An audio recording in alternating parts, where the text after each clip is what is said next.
Sirens is Netflix's latest limited series, and with its White Lotus-esque soundscape and modern take on Greek mythology, it shares a similar tone with Chaos, which was cancelled shortly after release. While Chaos focused on the Greek gods, Sirens zeroes in on the mythological sirens, bringing them into the present day and giving the story a thought-provoking twist. It makes us question not only who the real siren is, but also the things people are willing to do to reach the top and what it takes to stay there. With an ending that saw Simone ascending to the very position she once served, let's dive into the series, break down its biggest talking points, and explain the ending.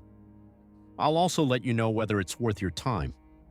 So let's get into it. The definition of a siren in Greek mythology is a female, human-like creature with an alluring voice who ultimately leads sailors to their doom.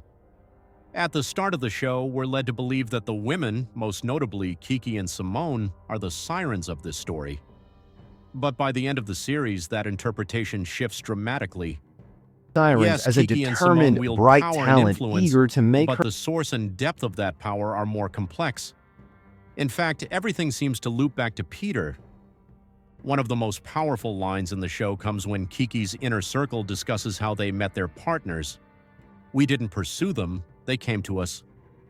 This line, shared by Lisa, Astrid, and Chloe, sums up the essence of allure and perceived power.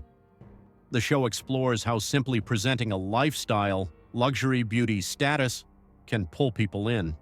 And it's not always the siren doing the luring. Often people throw themselves toward that influence willingly, even desperately. Take Simone and Kiki, for example. Simone becomes obsessed with Kiki's lifestyle. It consumes her, stripping her of her identity because she's terrified of going back to the traumatic past she's always running from. Kiki, meanwhile, is accused of running a cult, but her bird sanctuary is just a front filled with people who don't care about the birds at all. Kiki even laments that nobody would know how to take care of them when she's gone. People are simply drawn to power for power's sake. People will do anything when you're Mrs. Kell if you just tell them the rules. Kiki. This line shows that influence doesn't just come from what you say, it comes from who people think you are. Then there's Jose. He spends the whole series undermining Simone, mocking her when she gets fired, only to grovel to her once she's back in power, calling her beautiful and flattering her. That flip-flop reveals a key theme. The true siren power lies not in the women themselves, but in the people who are so desperate to belong to their world. But here's the twist. I think Peter was the real siren all along. He had the wealth, he set the rules. The prenup he gave Kiki made her behave a certain way, just like Simone. In a way, Kiki became the Simone in her own story, constantly trying to please someone else so she didn't lose everything, and in the end, Peter ends up with Simone. One key moment that challenges the temptress stereotype comes when Devon tells Morgan and Raymond to leave her alone on the beach, but they don't. They keep pushing to comfort her even when she wants space. She wasn't tempting them, they were pursuing her. That moment flips the traditional siren myth on its head. As Simone stands at the cliff's edge at the end, overlooking the sea, now the wife of Peter, we see that she's stepped into the power role. She may have learned from Kiki, even become the siren herself. But how long will it last? It happened to Jocelyn, Peter's first wife. It happened to Kiki. So how long can Simone hold on to that power?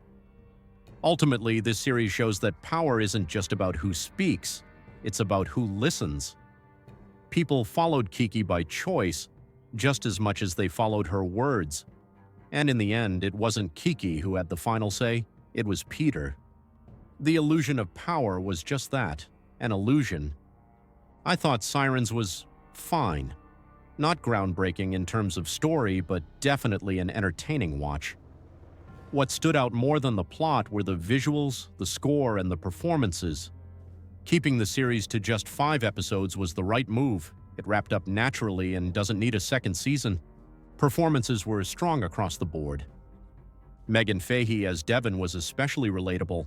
She was the every person in a surreal world, trying to save her sister while holding on to her own sense of reality. Millie Alcock's Simone surprised me. I've only seen her in House of the Dragon, but here she really brought depth. The panic attacks, the obsession, the desperation, it all felt raw and real. Julianne Moore as Kiki was just chilling. She didn't need to do much to make your skin crawl. It was her tone, her stillness, like she could break you with a whisper. One underrated performance was Felix Solis as José. His voice alone made scenes more compelling. He's still Omar Navarro in my head from Ozark, but he was excellent here. And let's not forget the score. Haunting vocals and descending piano scales gave the show a mysterious, looming vibe, very much like The White Lotus. Honestly, you're not missing much if you skip it, but you're also not wasting your time if you watch it. With just 5 episodes, it's a quick binge. You can enjoy it for the style, performances, and score, or dig into the deeper themes about influence, power, and identity. If you want to see more breakdowns of your favorite TV series and movies, check the playlist below, and don't forget to subscribe so you don't miss future videos. Thanks for watching, and I'll see you in the next one.